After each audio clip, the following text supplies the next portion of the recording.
Casting విషయంలో మీకు ఒక కన్వెక్షన్ కనిపిస్తుంది. ఎందుకంటే కాంబినేషన్స్ వైపు చూడకుండా బేబీ చూసిన కాస్టింగ్ అలానే కుదిరింది. ఈ అంబాజీపేట కూడా కాస్టింగ్ విషయంలో చాలా కేర్ కనిపిస్తుంది. అంటే కొన్ని మనం మలయాళం సినిమాలు చూసినప్పుడు అనిపిస్తుంది కాస్టింగ్ బాగుందిరా, అంతా నేటివిటీకి తగ్గట్టు ఉన్నారని. ఈ కాస్టింగ్ విషయంలో ఒక కాన్స్టెంట్ ఎఫర్ట్స్ కనిపిస్తున్నాయి మీ నుంచి. దాని గురించి ఏం చెప్తారు? ఈ అమ్మాయిని ఇంట్రడ్యూస్ చేస్తున్నారు, శివానీని ఇంట్రడ్యూస్ చేస్తున్నారు, దాని గురించి. లేదండి, యాక్చువల్లీ కథ విన్న తర్వాత కాస్టింగ్ మీద ఒక 2 months డిస్కషన్ జరిగింది. అంటే హీరో అప్పటికే అంటే సుహాస్ మెయిన్ లీడ్ చేస్తున్నాడు అనేది ఫిక్స్. దాని తర్వాత అదర్ క్యారెక్టర్స్ గురించి బాగానే ఒక 2 months జరిగింది. అంటే ఫస్ట్ లోకల్ని అనుకున్నాము, కొంచెం ఆడిషన్స్ చేసాము, తర్వాత అది వర్కౌట్ అవ్వట్లేదని మార్చుకున్నాము. అన్ని రకాలుగా ప్రయత్నాలు చేశాము. ఎందుకంటే అదే మీరు అన్నట్టు ఫైనల్ కాపీలో అన్ని క్యారెక్టర్స్లో అందరు ఫిట్ అయినట్టుగా కనబడాలి అనేది మెయిన్ ఇంటెన్షన్. అమ్మాయి విషయంలో అయితే ముందు నుంచి కొత్త అమ్మాయితో చేయాలి అనుకున్నాం. ఎందుకంటే మనం అలాంటి కథ చెప్తున్నప్పుడు కొత్త అమ్మాయితోనే చేయాలి అని అనుకున్నాము. సో దాని గురించి చాలామంది తెలుగు అమ్మాయిలతోనే చేయాలి అని ఆడిషన్స్ అన్నీ చేసి అందులో నుంచి ఫైనలైజ్ చేశారండి. థ్యాంక్ యూ అండి. దుష్యంత్ గారు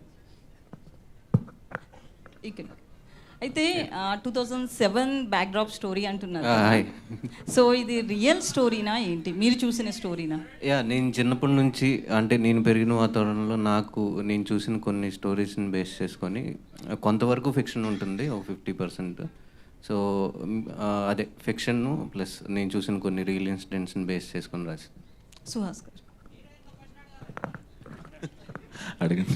సో అంటే మీరు కలర్ ఫోటో తీసుకున్నా, ఇప్పుడు ఈ మూవీ తీసుకున్నా కూడా కులాల బ్యాక్డ్రాప్లో సినిమా వస్తుంది. సో మీరు దానికి యాప్ట్ అవుతారనుకుని చేస్తున్నారా, లేదా స్టోరీస్ నచ్చి చేస్తున్నారా? కులాల బ్యాక్డ్రాప్లో అసలు నేను ఏ సినిమా చేయలేదండి. Colour photo colour discrimination. కులం కాదు అది, కలర్ కావచ్చు. కానీ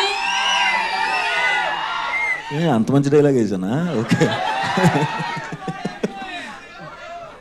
సో మీ పెళ్ళికి కలర్ ఫోటోలో పెళ్ళికి సంబంధించి కులాలే కదా అక్కడ టాపిక్?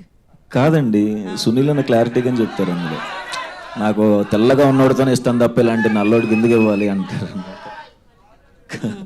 సో ఈ స్టోరీ సెలెక్ట్ చేసుకోవడానికి ఏంటి రీజన్ అంటారు? కథ చాలా బాగుంటుందండి. ఇంకా చాలా ఇన్సిడెంట్స్ కనెక్ట్ అయ్యాను.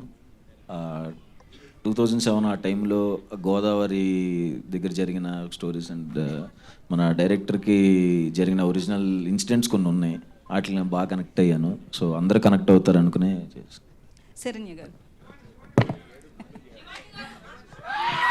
సో మీరు ఎక్కువగా తెలంగాణ యాసలో చాలా మూవీస్ చూసారు, ఇంటి ఫిదా కావచ్చు చాలా. బట్ ఇప్పుడు గోదావరి జిల్లాలో యాసలో సెలెక్ట్ చేసుకున్నారు. సో యాస ఎట్లా వచ్చింది? దాంతోపాటు మీది మెయిన్ రోల్లా కనిపిస్తుంది. హీరోయిన్తో పాటు థర్డ్ రోల్ కంపల్సరీ మీదే హైలైట్ అయ్యేలా అనిపిస్తుంది. ఎట్లా ఉంటుంది మీ రోల్ ఇందులో?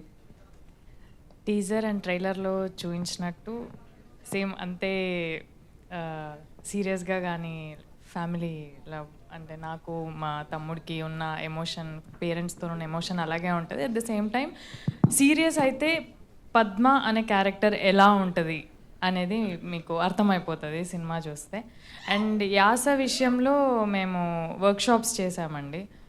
ఒక 15-20 days యాస ప్రాక్టీస్ చేయడం కానీ, మాట్లాడడం, డైలాగ్స్ ప్రాక్టీస్ అందరం, నితిన్ గారు, నేను, సుహాస్ అందరం రెగ్యులర్గా ప్రాక్టీస్ చేశాము.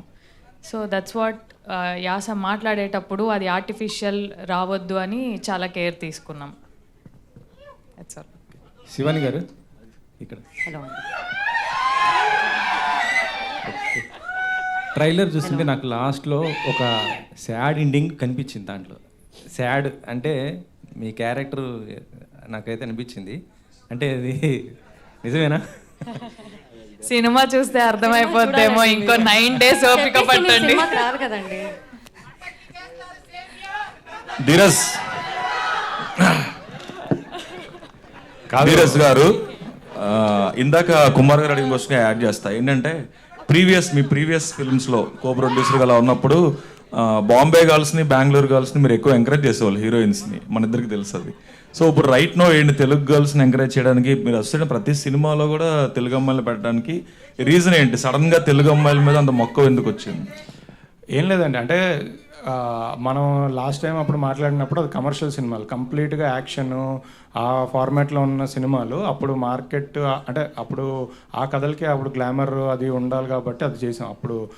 బట్ బేబీ కానీ అంబాజీపేట కానీ అసలు కంప్లీట్గా క్యారెక్టర్స్ అండి. అంటే తెలుగు కథలు ఇక్కడ జరిగే కథలే, మన ఆంధ్రప్రదేశ్ తెలంగాణలో జరిగిన కథలే. సో అవి చెప్తున్నప్పుడు ఆ ఒరిజినాలిటీ ఉండాలి, రియలిస్టిక్గా ఉండాలి, రియలిస్టిక్ అప్రోచ్ ఉండాలి అనే ఉద్దేశంతో చేసాం. అంటే మనం బాంబే గర్ల్స్ని తీసుకొచ్చి ఇక్కడ తెలుగు డబ్బింగ్ చెప్పించినా అది అతికిచ్చినట్టే ఉంటుంది.